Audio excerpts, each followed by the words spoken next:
Steelers fans are going to spend all offseason long heading into the draft talking about the quarterback position. Should they get Kenny Pickett? Should they get Sam Howell? Should they get Matt Corral? All the different guys in this class. We'll talk about them, and maybe they will get one of them. But I am proposing an argument to say, you know what? This year, everyone's talking about how the quarterbacks are a little further back. This isn't the year to go get this isn't the year of the quarterback. They can wait till next year. And there's two big reasons, maybe even three, why they should wait for 2023's NFL draft, the year they go after the quarterback. I want to talk about those prospects with our super expert on quarterbacks, Tony Serino. He's the guy called Devlin Hodges being a thing. Of all the other things that he's called at the quarterback position. But we're going to talk about that, this upcoming quarterback class, the class that comes after it, the strategy as far as what they can do in the meantime. We've talked a little about that before. We'll also talk about another defensive coordinator candidate that has emerged for the Pittsburgh Steelers, New Orleans Saints defensive backs coordinator or defensive backs coach, Kris Richard. And we get time, we'll talk about some Sean Payton stuff because he's retired from the Saints as well. It's going to be a fun Locked On Steelers episode. I'm your host, Chris Carter. Let's get into it.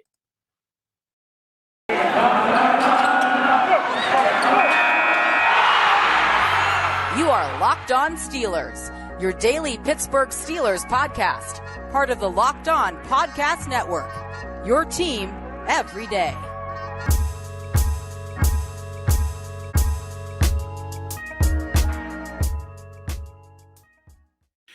And welcome to the Locked On Steelers podcast. I'm your host, Chris Carter, bringing you your daily dose of all things on the Pittsburgh Steelers. As always, you can find this show on Apple, Spotify, Google Podcasts, Odyssey, and YouTube. If you're watching this on YouTube, hit the like button, hit the subscribe button. All that helps us out. If you want to help us out further, go on Apple Podcasts, leave a 5-star review with a positive comment. You do both at the same time, you get a special shout out at the end of the show. We thank you for making the Locked On Steelers podcast your first listen every day. And we want to also thank our sponsors at onlinegambling.com, the place to be for all the latest gambling news and tips throughout the NFL playoffs. Visit onlinegambling.com/NFL to get the edge over the competition throughout this year's playoffs. All that being said, it's Wednesday. So it's not a Tony Wednesday, but Tony Serino's here. I guess it is a Tony Wednesday because you did make money this past week. I did. Won a couple bets this weekend, and Tom Brady got eliminated from the playoffs. So that's another thing. Now, one thing that still needs to happen, though, the Bengals need to get eliminated. Talked about this on AFC North Talk.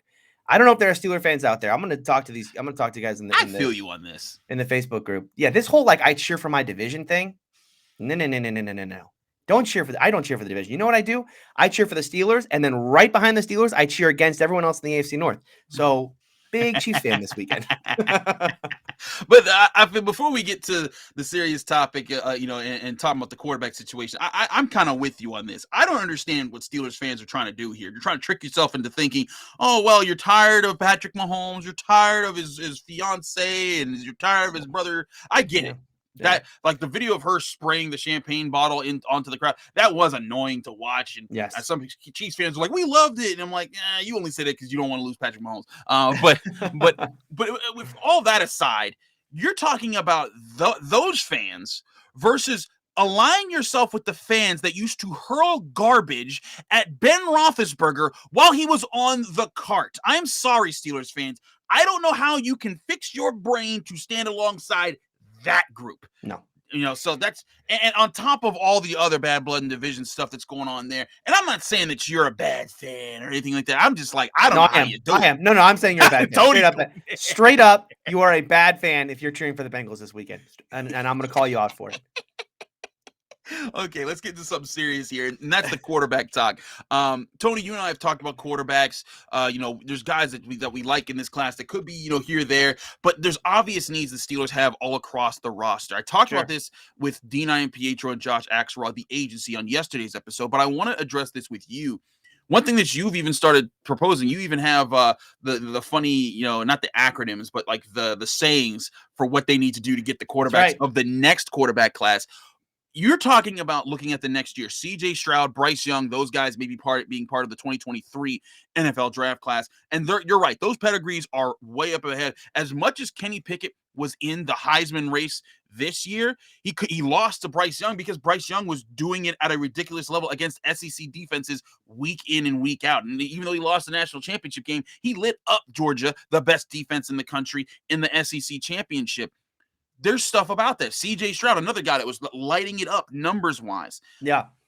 what is your reasoning behind banking on those guys over the Pickett's, the Corrals, the Howells, the Malik Willises in this class? Yeah, I mean, I think there's no one in this class other than maybe Malik Willis that would be like a true like traits-based assessment where you're like, all right, we're gonna throw away some of the tape here, a Josh Allen type, right? You're like, look, I'm drafting a guy because this is all traits. Malik Willis maybe fits into that a little bit in this class in particular, but otherwise, like with Pickett or Howell or Corral or any of those guys, I think that there are obvious limitations to all those guys on tape. Even Kenny Pickett, who had a fantastic year, I think you and I have talked about that in the past. Like, I just don't know that Pickett's going to be a true franchise changing quarterback. He could be a good quarterback in this league, but I don't know if he's a franchise changer. When you watch Bryce Young and when you watch C.J. Stroud, these are kids that are absolute already. I mean, you can tell these guys are franchise changing quarterbacks. What Bryce Young was, just go watch the national title game. And it's a game that Bryce Young lost. He threw some bad balls in that game, but you look at how good that Georgia defense was and how much Bryce Young was able to stand in and make the throws he was able to make at a young age.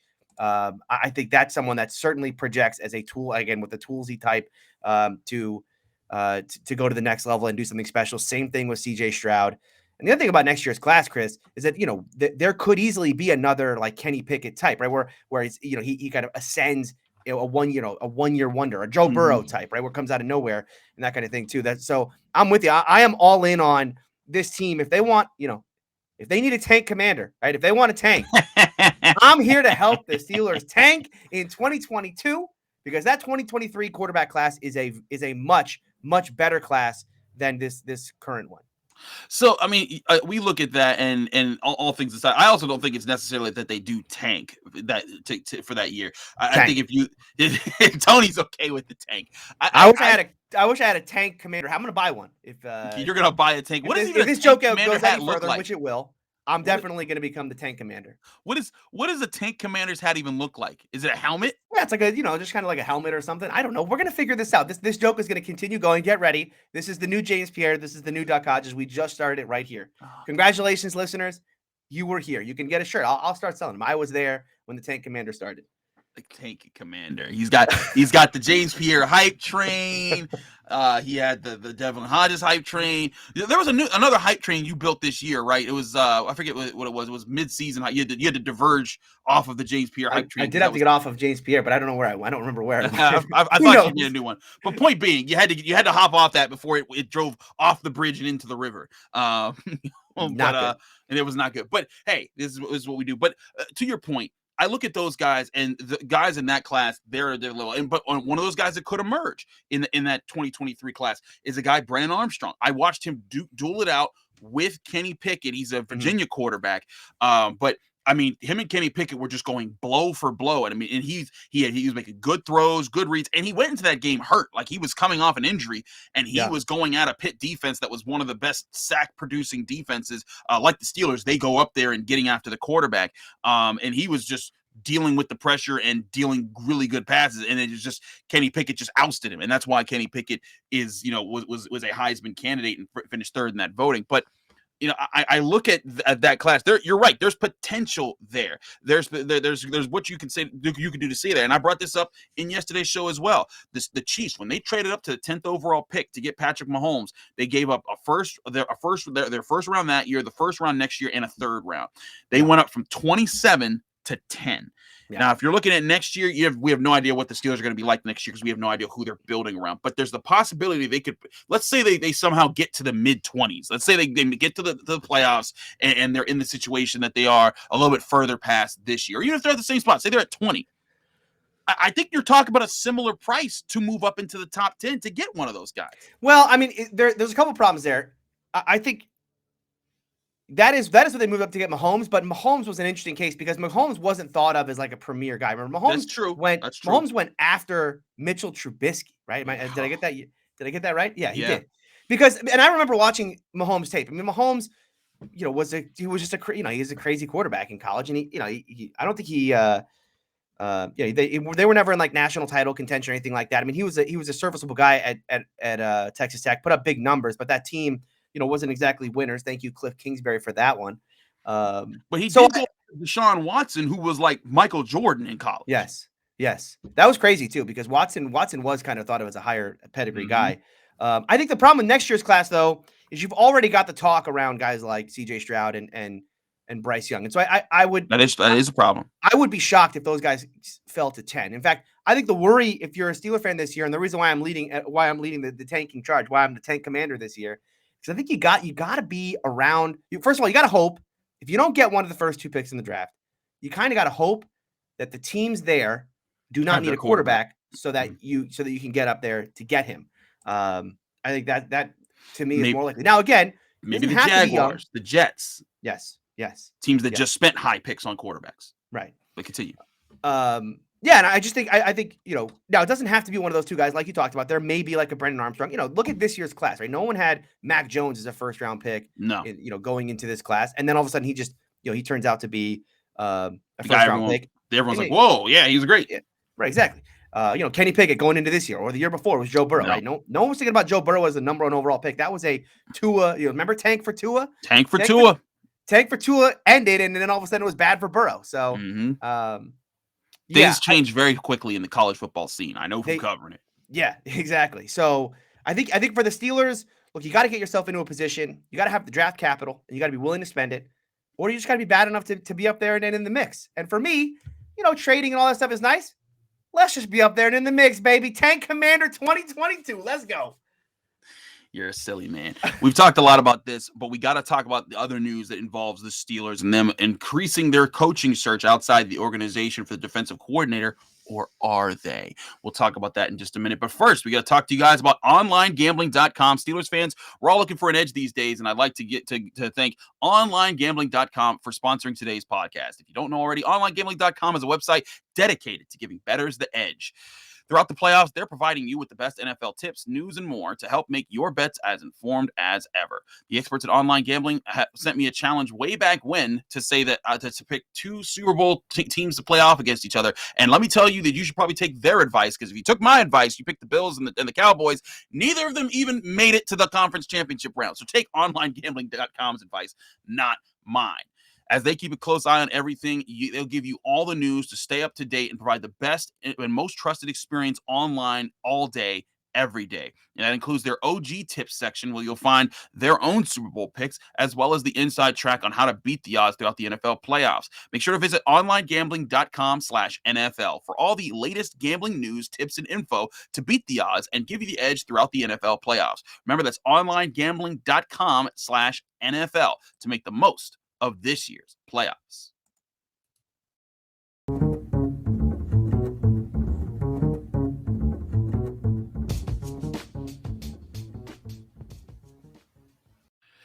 Back here on the Locked On Steelers podcast, I'm Chris Carter here with Tony Serino for a Tony Wednesday because he made some money.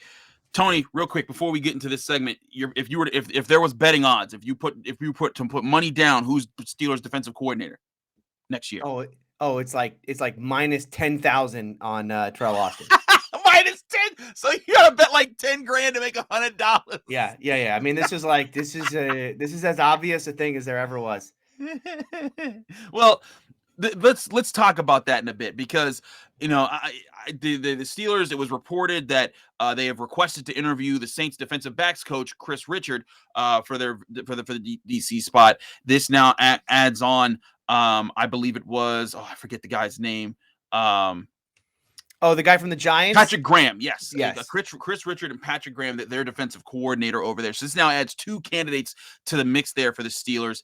And, it obviously reeks a lot of, hey, we're just checking out to see who these guys are, so that people can say that we did our search. But I also think that this is what the Steelers do. They go around and they talk to people. They want to build relationships. One of the clips that I think people were joking around before the NFL draft last year was showing when Mike Tomlin went and told Justin Fields, like, hey, we're all here to see you, buddy. Yeah, who we're here to see. Yep. Right. You know who we're here to see. And he says that, and he knows he's never going to get a shot at Justin Fields, but best believe they definitely talk to him, because you never know. Mika Fitzpatrick situation. Maybe he gets a trade to you, come to your team. The Steelers do this type of thing. So maybe Kris Richard is not going to be a thing this year, but maybe he comes in the future. And maybe Patrick Richard is the same thing, or Patrick Graham. I'm going to do this. I'm going to mess these guys' names up a whole bunch. But point being, don't worry. You won't mess up Teryl Austin's name. No, Teryl Austin's the one I that one's have right to here, lose. and you got nothing to worry about, Chris. But also, I mean, for those who don't know who Kris Richard is, he's not just the Saints defensive backs coach, but he was the defensive backs coach for the Seahawks in their prime Legion of Boom years. Yeah. He has a good track record of getting defensive backs and making them better and working with really talented ones, which I think the Steelers might try to even add to in free agency this year, even outside the organization. So lots to work with there. But what was your thoughts when you saw the interview and, just more to just what the Steelers could actually be doing? Because now, let's say they promote Teryl Austin, Tony. Now you may have a defensive coordinator, but you're lacking a linebackers coach and a secondary coach. That I think is more in line with where this could potentially be heading. Look, I mean, I think, first of all, the Steelers do this, and it just enrages the fan base. There's of course the part of the fan base that just feels like they have to do. You have to promote from outside. You gotta get external hires, and look on the offensive side. Like I maybe don't even disagree offensively, but defensively, look, this is, as we just found out, this is Tomlin's defense. The guy who is going to get promoted or brought in here is going to be a guy who works alongside Mike Tomlin. This is not someone who's going to be running their own defense essentially. So I think that, look, they're like last year. Last year they interviewed Pep Hamilton, they interviewed Hugh Jackson, and then they promoted Matt Canada. And I think this year, they're gonna interview these two guys, and then they're gonna promote Teryl Austin. The question is, like you said, what are they going to do to fill the secondary role, and what are they going to do to fill the linebacker coach role? I think that's where certainly the guy from the Saints could definitely come in, because he is their secondary coach, and we just saw Sean Payton leave today or yesterday, whenever we're recording this. So it's live, Tony. It's always live. Yeah, it's always live. It's always live. I know. So that I think lateral move for him that way. Not knowing what's going to happen with that coaching staff there. Maybe the Saints promote from within. It's Dennis Allen, and then, potentially that coach could stay. But I think it's more likely that this could be a lateral move for him to come over to the Steelers. It could very well be. We know that Keith Butler kept working with the edge rushers. Well, he didn't keep working. When he took over, Joey Porter was that guy. And then eventually when Joey Porter left, he kind of assumed that role of working the edge rushers as Jerry Olsavsky took on the linebackers. Worked with the off-ball linebackers like Devin Bush and such. But there could be a chance that Teryl Austin stays on, and if he is promoted to defensive coordinator, maybe he does keep on that role as well. But I see this all as one big thing where the Steelers, they're looking to see what the best mix is here. But again, I don't think they need to rock the boat too much. They're going to kick tires. They're going to see who can fit where. And I think what may be more of an important hire, and this is something I want to get your perspective on it too, with Keith Butler, we always talk about defensive coordinator and blah, blah, blah. But, when Jerry Olsavsky had to pull out from the team this season because his wife passed away in a very very tragic way, that left a vacancy there. And I do think that played a role in Devin Bush's lack of redevelopment after his injury, and that he wasn't able to get as much hands-on coaching. And I do think that whatever they do next year, even if Olsavsky is back, they're going to want to make sure that there's a staff that's dedicated to working with him, because even though he was not good this year in his third year, there's no doubt in my mind they have big hopes that he becomes the guy, because they traded up a lot to get him. And I think linebacker play is so important for what this defense tries to do, especially over the middle. Yeah, and I thought Keith Butler's comments about him the other day were kind of interesting, when he talked about why what kind of happened to Devin this year. And he brought up the ACL injury first and foremost, right? He said, look, the guy's coming off of an ACL, and the thing he saw was a player who, was a little timid at first and didn't want to, you have that catastrophic knee injury, and the last thing you want to happen is that same injury again. And so obviously that's going to make you play a little more timid. And for a guy like Devin Bush, you can't do that, right? Because they drafted him to be the aggressive sideline to sideline linebacker. And, obviously that they got to fix that first and foremost. I agree with you. Now it's going to be up to Olsavsky, when he comes back to the team. I think he's going to be first and foremost. But yeah, you're right. There needs to be a support staff around developing some of the young talent here, because, let's be honest, this team has a lot of holes to fill, but those holes are a lot on the offensive side as much as they're on the defensive side. And so, if whoever takes over, this is not going to be another 7-year stretch of like drafting 7 straight defensive first round players. They're going to have to work with some younger guys that are going to be, 3rd, 4th round picks here. A guy like Buddy Johnson coming in potentially. So so bringing up a Devin Bush and then working with whatever guys they get in the secondary and Buddy Johnson, those guys, and then the defensive linemen as well. Yeah, I mean, as much as Teryl Austin won't be a play caller, he is certainly going to be in charge of player development there on that defensive side. I think that's going to be a huge part of it. When he came to the Steelers, they got Minkah Fitzpatrick. That secondary quickly turned up, and they were able to turn into one of the better parts, maybe the best unit we saw of the secondary in the 2010s. Maybe Saints 2010 with Troy Polamalu. But that's. I think there's a lot to say, but that's behind that. And that's why Minkah Fitzpatrick was so confident about him. So maybe Kris Richard is part of the plan for defensive backs coach, not necessarily defensive coordinator. Maybe, Patrick Graham. I'm going to keep doing this. Maybe Patrick Graham for another day or two, and then they're going to announce Teryl Austin. You'll be fine. And then I'll be fine. I won't have to do this anymore. But we will keep you up to date with that on the Locked On Steelers podcast and the importance of, finding those right guys and what roles they might play in the Steelers redevelopment. But all that being said, Kris Richard, if he does leave the Saints, is leaving an interesting situation with Sean Payton resigning, or basically saying, I'm stepping away from the Saints coaching position. I want to talk to Tony about that, because I do think that plays. There's an interesting corollary between Payton and Tomlin. There's always been that, Super Bowl champion in Super Bowl 46, Super Bowl 44, Super Bowl champion, Super Bowl 43, and neither have won one since, but both have been regarded as great coaches with great pedigrees and worked with great franchise quarterbacks. And it's interesting to see where the Saints are. And I think it'll be a cool comparison segment that we'll do in just a second here. So stay tuned for that. But first, we got to talk to you guys about Get Upside. Steelers fans, this is Chris Carter with an incredible app everyone who buys gas needs to know about. It's called Get Upside. My listeners are earning cash back for every gallon of gas every time they fill up. Just download the free Get Upside app in the App Store or Google Play right now. Use promo code TOUCHDOWN for 25 cents per gallon or more on your first fill up.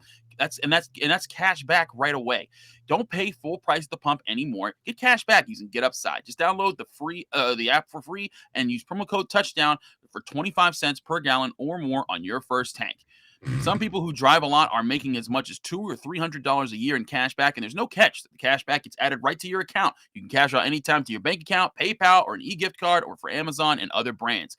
Just download the free Get Upside app and use promo code TOUCHDOWN to get 25 cents per gallon or more cash back on your first tank. Again, that's promo code TOUCHDOWN for the Get Upside app. We're also brought to you by Built Bar. With the new year means New Year's resolutions. If yours is about getting fit or eating healthier, make sure you include Built Bar in your plan. Built Bar is the protein bar that tastes like a candy bar, or maybe even better than a candy bar. Built Bar makes it easier to stick to your resolution because they taste so good, you'll want to eat them, unlike other protein bars that can be chalky, waxy, or just taste downright nasty.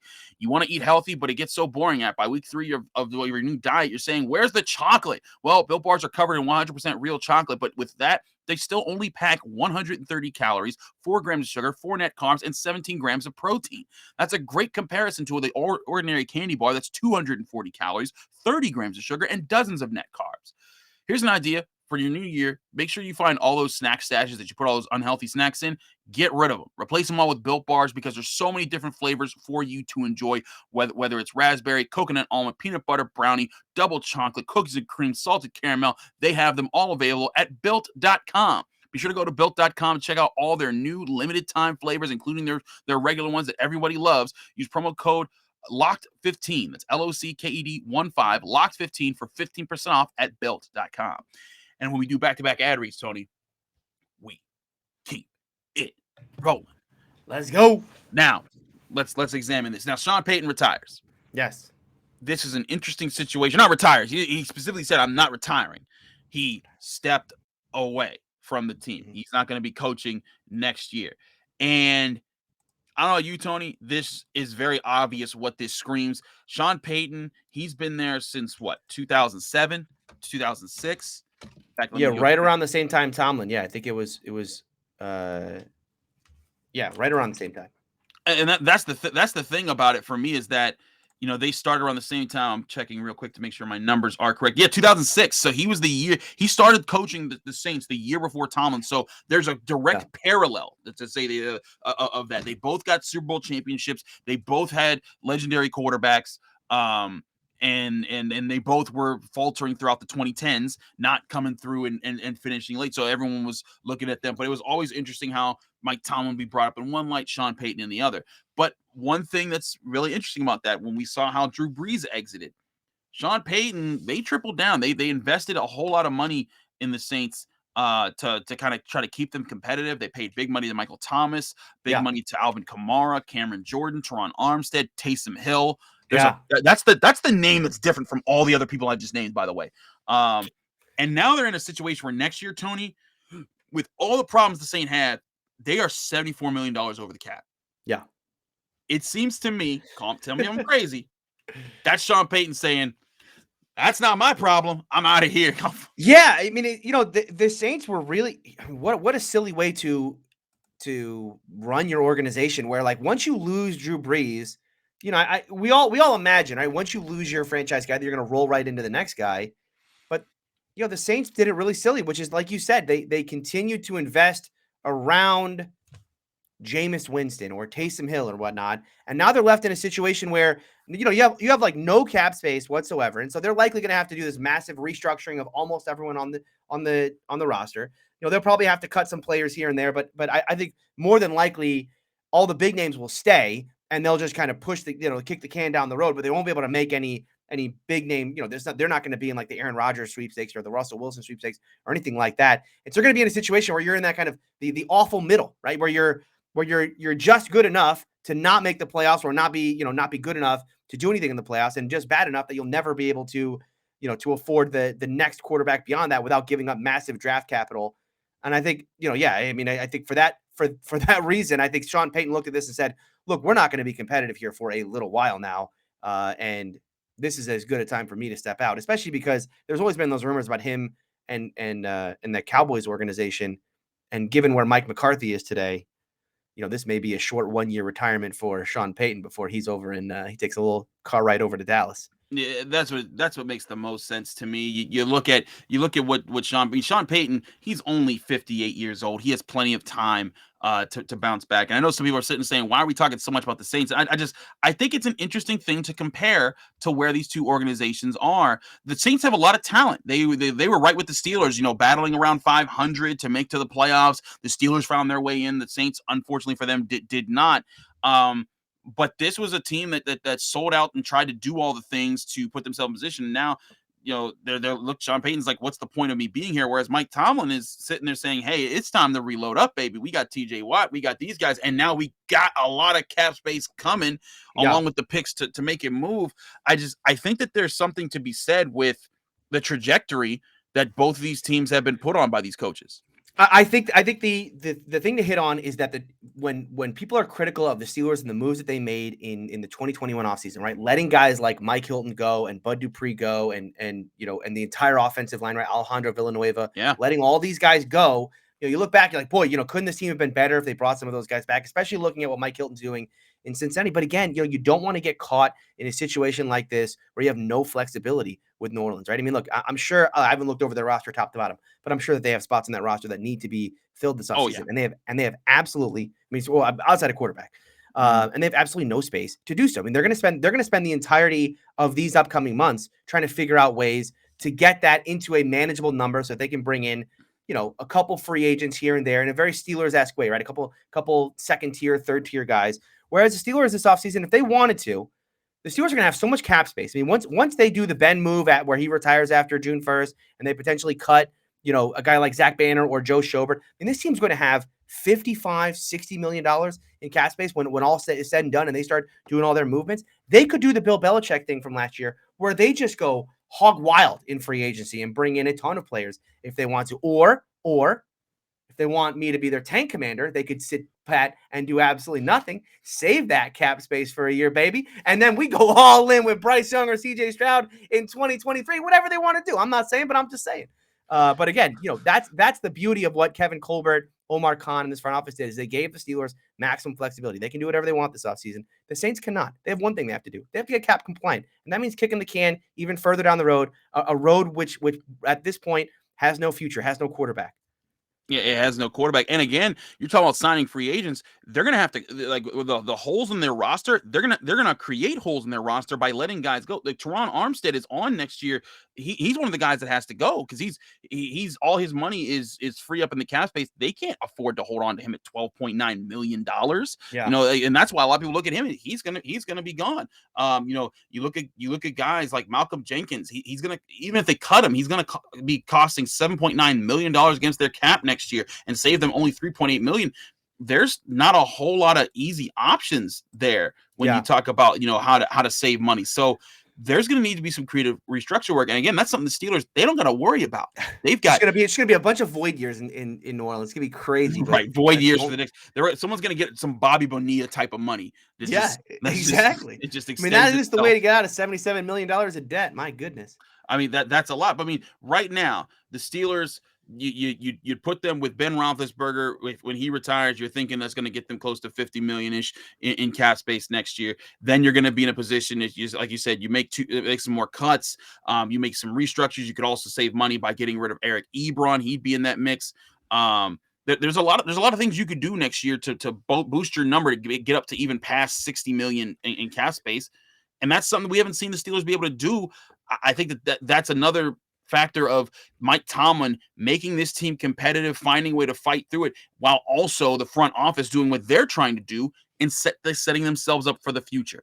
One thing I want to point out to people, everyone talks about, well, you know, you got all this money, but you're going to have to do the Minka deal. The Minka deal may actually end up saving the Steelers some money. If you look back at what the Steelers did with TJ Watt's contract a year ago, they actually saved money with that contract because they pushed all the money into future years. He only counted $8 million against the 2021 cap. Now, he's another guy where they're probably going to move some money there and create a bajillion dollars of cap space again. Remember, the cap is a myth.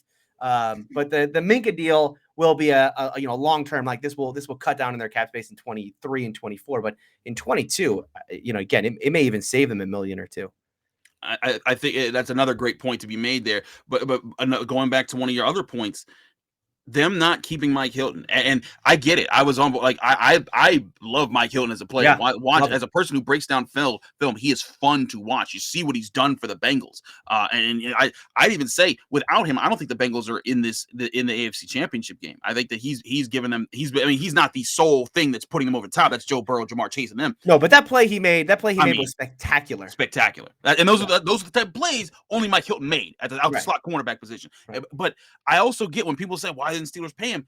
The Steelers knew that they were eventually, this year was going to be the ultimate. Like last year was the start of the rebuild. This year is the big step of the rebuild, because now you get all this money to invest into, and you're going to invest into who is going to be your core players. You know, you've already made TJ Watt one of them. Minka Fitzpatrick most likely will be one of them. You most likely have Cam Hayward, maybe Stephon Tuitt, but Keith Butler also let on that we're not sure about what his status is mentally and where he'll be able to be next year.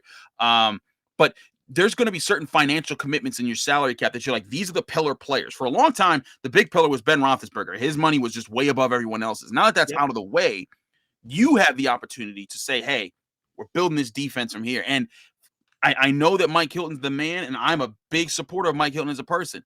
But it's tough to put, when you're doing that, to make one of those pillars the slot cornerback position.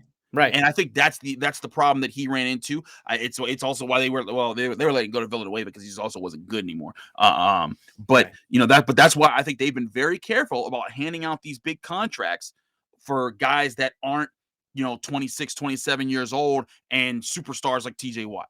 Right. No, I think the Steelers approached it really, really smart because, like you said, look, Hilton would have helped this year's team. Like the 2021 team would have been better. But this team, I mean, we all know this year's team was not a Mike Hilton away from getting any further in the playoffs.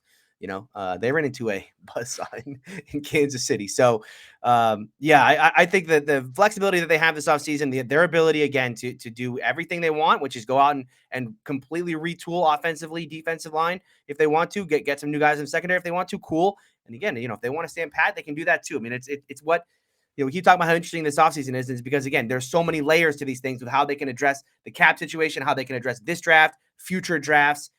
This is the most interesting Steeler offseason of our lifetime. Indeed, it will be. Tony, that's all the time we got today. Thanks so much for joining us here on the Locked On Steelers podcast. You're always a joy to have here. Let me know where I can find you, follow you, and get more of your work. Yeah, you can follow me on Twitter at Steeler Country. You can find me on YouTube. I do a show called AFC North Talk, which is, look, let's be honest here. At this point, it's just Bengals talk. But, I guess for those of you who are, you're now your new Bengals fans, I guess, get on over. Listen to Ace talk. He's always happy every week. We'll see how happy he is next week if they pull off this upset over Kansas City. My goodness. So you can check that out, AFC North Talk on YouTube. I also have a YouTube channel myself. It's called Steeler Country with Tony Serino. Check that out as well. And then, of course, you can find me here weekly with my boy Kris here on Locked On Steelers. Hey, that's my guy right there, Tony Serino. Tony, thanks so much for joining us. And thank you, listeners and viewers. If you're listening to this, you can listen to this on Apple, Spotify, Google Podcasts, or Odyssey, anywhere podcasts are hosted for free. If you're watching this, you can watch this on YouTube. Hit the like button if you enjoyed this video. Hit the subscribe button to our channel to get all of our daily content here on the Locked On Steelers podcast. If you want to help us further, give us a 5-star review on Apple Podcasts. And when you do that, also post a positive comment. I'll see that, and I'll be able to give you a shout out at the end of the show. Like this person, we have Grant G97, who gives a 5-star review this past week, saying, I began listening. He says, solid Steelers coverage. I began listening during the 2020 to 2021 offseason, so I've had an entire season's worth of listening now. Kris runs a fantastic podcast. He is interested his guests with multiple views and has a fair and balanced view of our Pittsburgh Steelers. Give the pod a listen and subscribe. Thanks, Kris. Go Steelers and let's go Mountaineers. Thank you, Grant G97. And I'll tell Wes to say go Mountaineers because I was going to say that last part. Yeah. I was like 13-9, sir. But it's all love. Thank you, Grant. That means a lot to give me a 5-star review so glowingly. And hey, I bumped this up from a 4.7 average to a 4.8. So hey, there we go. We like that kind of work. Thank you so much. That stuff really helps us out. We'll be back tomorrow. We're looking forward to having Brooke Pryor of ESPN back on the show. I want to talk to Brooke because she used to cover the Chiefs before she started covering the Steelers. And we say, hey, why didn't you bring Patrick Mahomes with you? That's another story for another day. But we'll be talking to her tomorrow. So stay tuned. Brooke Pryor of ESPN tomorrow on the Locked On Steelers podcast. I'm Chris Carter. Follow me on Twitter and Instagram at Carter Critiques.